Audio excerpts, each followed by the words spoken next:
Un aimant géant tombe du ciel. S'attache directement au toit du fourgon pénitentiaire. Les clés et les mitraillettes à l'intérieur sont immédiatement aspirées. Les prisonniers profitent de l'occasion pour tuer les gardes. Le véhicule est soulevé dans les airs par l'aimant. Mike, le chef d'équipe, voit que quelque chose ne va pas et descend rapidement pour intercepter. À sa grande surprise, un tueur se tient sur l'aimant. Il tire frénétiquement sur les policiers qui s'approchent. Le chauffeur se sacrifie sur le champ. Le copilote, pour sauver sa vie, est contraint de sauter d'une hauteur élevée. En un clin d'œil, le véhicule est suspendu au sommet de l'immeuble. Un des braqueurs place des explosifs sur la porte, puis tape 2 fois sur la vitre de la voiture. Les prisonniers repoussent les gardes qui les bloquent devant eux, et, guidés par les braqueurs, s'échappent habilement vers le toit opposé grâce à une ligne de vie préparée à l'avance. Quand la police arrive, il ne reste qu'une voiture détruite par l'explosion. Mike donne immédiatement l'ordre de boucler la zone environnante. Mais les braqueurs libèrent plusieurs sosies vêtus de tenues de prisonniers, pour brouiller la vision de la police. Pendant ce temps, le vrai prisonnier a déjà enfilé un costume et s'est élégamment échappé. Cependant, dès sa sortie du garage, il se retrouve face à 2 policiers qui l'encerclent. Il appuie sur l'accélérateur et fonce vers eux. L'officier masculin est violemment projeté sur place. La policière s'apprête à appeler des renforts, quand le prisonnier sort de la voiture, et l'emmène en otage comme une assurance pour sa protection. Ce prisonnier est le puissant baron de la drogue mexicain, Chris. Il était censé être emprisonné. Mais ses complices l'ont pris en otage en cours de route. De l'autre côté, Mike attrape un groupe de sosies. Il les interroge un par un, mais n'obtient aucune piste. Grâce à la surveillance, il découvre que Chris retient en otage une policière, et s'échappe au volant d'une voiture de course. Un collègue informe Mike que cette voiture de course a une puissance impressionnante, et qu'une voiture ordinaire ne pourra jamais la rattraper. De plus, Chris est un pilote de course, ce qui rend l'arrestation encore plus difficile. Étant donné que Chris est un baron de la drogue mexicain, Mike suppose qu'il va certainement retourner dans son pays d'origine. Alors les forces de l'ordre érigent un barrage sur son itinéraire. Effectivement, Chris apparaît rapidement. Il appuie sur l'accélérateur et fonce à toute vitesse. Les policiers devant lui essaient de l'intercepter avec leur véhicule. Mais Chris réussit à franchir la ligne de défense des forces de l'ordre. Mike dépêche alors un hélicoptère pour le poursuivre. Mais il y a encore des otages à bord de la voiture. Il n'ose pas attaquer imprudemment. Il voit que la frontière approche à grands pas. Mais il y a un grand canyon entre les États-Unis et le Mexique. Comment Chris va-t-il traverser en voiture ? Cependant, ce qu'ils ne savent pas, c'est que les acolytes de Chris sont arrivés dans la petite ville frontalière pendant la journée, prêts à réquisitionner les terres d'un agriculteur pour construire un pont en fer. Cependant, l'agriculteur a un tempérament explosif. Non seulement il refuse catégoriquement, mais il tire un coup de feu en l'air avec un pistolet. Puisque les négociations échouent, James ordonne qu'il soit éliminé. Le soir, le shérif Jack reçoit un appel d'urgence. Et il se rend sur place avec son équipe. En examinant le corps, Jack conclut qu'il a été abattu à longue distance. Ce n'est pas le lieu du crime non plus. Juste au moment où il sort pour chercher des indices, Mike l'appelle au téléphone, et lui dit que Chris pourrait passer par la petite ville. Jack soupçonne un lien entre la mort de l'agriculteur et Chris. De son côté, Mike installe à nouveau des barrages routiers. Sans se douter qu'une crise se rapproche d'eux, 2 SUV apparaissent, transportant 5 bandits. Ils ouvrent le feu frénétiquement sur les policiers qui tentent de les intercepter.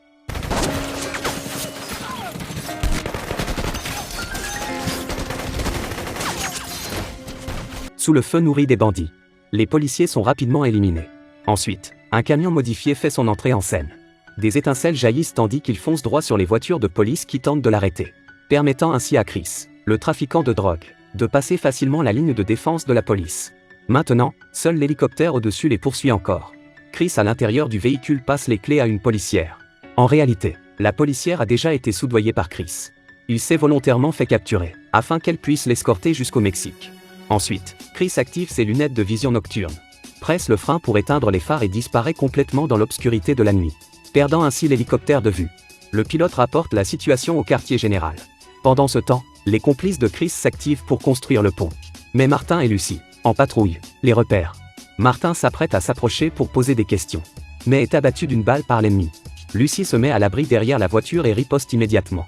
Martin en profite pour se cacher derrière un rocher. James, le chef de l'équipe ennemie, donne l'ordre d'utiliser des jumelles de vision nocturne, puis éteint les projecteurs.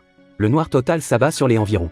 Martin envisageait de courir vers la voiture de police, mais il est touché par une balle dès qu'il sort. Ensuite, il tire frénétiquement sur la voiture de police.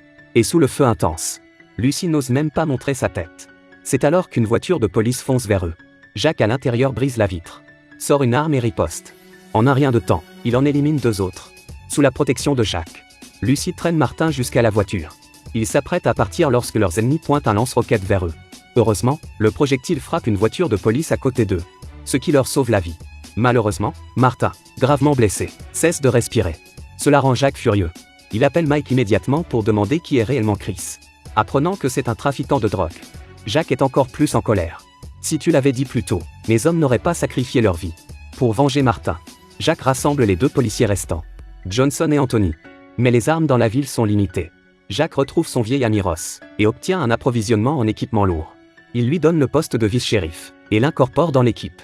Une fois que tout est prêt, Jack demande à tous les résidents des environs de se cacher.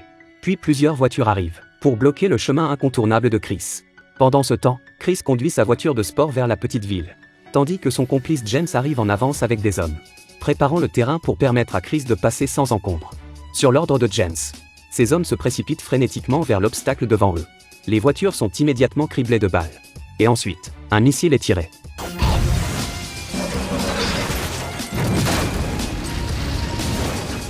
Après l'explosion, Anthony prend une Thompson et ouvre le feu.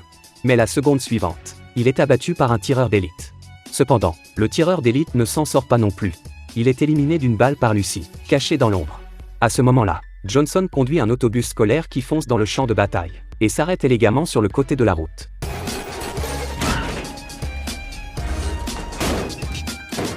La porte du bus scolaire s'ouvre. Une mitrailleuse Gatling apparaît soudainement. Puis elle tire frénétiquement sur les voyous.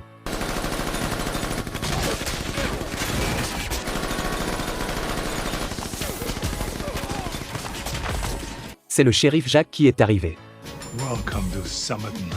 Un grand nombre de voyous sont abattus. Mais la mitrailleuse est à court de munitions. James contre-attaque à ce moment-là. Jack ordonne à Johnson de se retirer.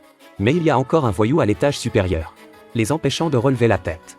Avec la couverture de Johnson, Jack se précipite dans le restaurant sous une pluie de balles, et monte les escaliers jusqu'au toit pour attaquer l'ennemi. Lucy, en hauteur, profite de l'occasion pour éliminer leur tireur d'élite. Mais elle est piégée dans la pièce par un voyou. Heureusement, Johnson arrive à temps. Mais Ross se retrouve en danger. Il est sur le point de riposter lorsqu'il se fait désarmer par l'ennemi. Alors que l'ennemi s'approche, il se retrouve à court de munitions. Ross sort rapidement un pistolet de détresse, et tire en direction de l'ennemi. Maintenant, il ne reste que James. Jack sort un lance-flamme de la voiture, et se transforme en Terminator, s'approchant lentement de lui. Après une rafale de tirs, il réalise que James s'est déjà enfui. Pendant qu'il est distrait, James, qui se cache dans le bus scolaire, ouvre le feu. Maintenant, le lance-flamme est également à court de munitions. Jack remarque soudain le pistolet que Ross a laissé tomber, et profite de l'inattention de James, pour se faufiler sous la voiture et récupérer le pistolet. Une balle tirée à travers le mur atteint justement l'oreille de James. James essaie de résister en lançant une arme. Mais il est abattu d'une balle. À ce moment, Chris passe en voiture devant la petite ville. Mais il n'ose pas s'arrêter en voyant tous les corps au sol. Malgré les efforts conjoints pour l'arrêter, il parvient à s'échapper. Alors qu'il est sur le point de franchir la frontière avec succès, la policière n'a plus de valeur pour lui. Chris ouvre rapidement la portière et la pousse du pied. Cependant, lorsqu'il traverse une petite route, une voiture le heurte soudainement. La personne à l'intérieur de la voiture est Jack. Les deux se poursuivent sur la route étroite. Après quelques collisions, la voiture dévie de la trajectoire et se retrouve dans un champ de maïs.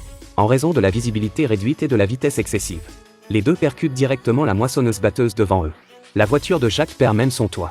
Chris sort péniblement de la voiture, voit la fumée s'échapper et se rend compte qu'elle est hors d'usage. Il doit continuer à pied. Heureusement, il ne tarda pas à apercevoir un grand pont. L'autre côté du pont était le Mexique. Il pourrait retrouver sa liberté en traversant. Mais lorsqu'il arriva sur le pont, son sourire disparut soudainement. Jack l'attendait déjà là. Chris lui a proposé 100 millions pour le laisser passer. Mais Jack n'a pas du tout mordu à l'hameçon. Il sortit directement les menottes. Voyant que la corruption ne fonctionnerait pas, Chris se précipita et lui donna un coup de poing. Mais Jack l'attrapa en plein vol et le jeta violemment au sol. Leur puissance de combat était complètement incomparable. Jack était le célèbre Terminator. Il frappa Chris à plusieurs reprises. Et finalement, dans son dernier souffle de résistance, Chris perdit complètement sa capacité de combat. Ensuite, Jack l'emmena comme un poussin. À ce moment-là, Mike arriva enfin dans la petite ville. Jack retourna avec succès au volant de sa voiture et remit Chris à Mike. Pendant ce temps, Jack est resté là pour continuer à protéger la tranquillité de la petite ville.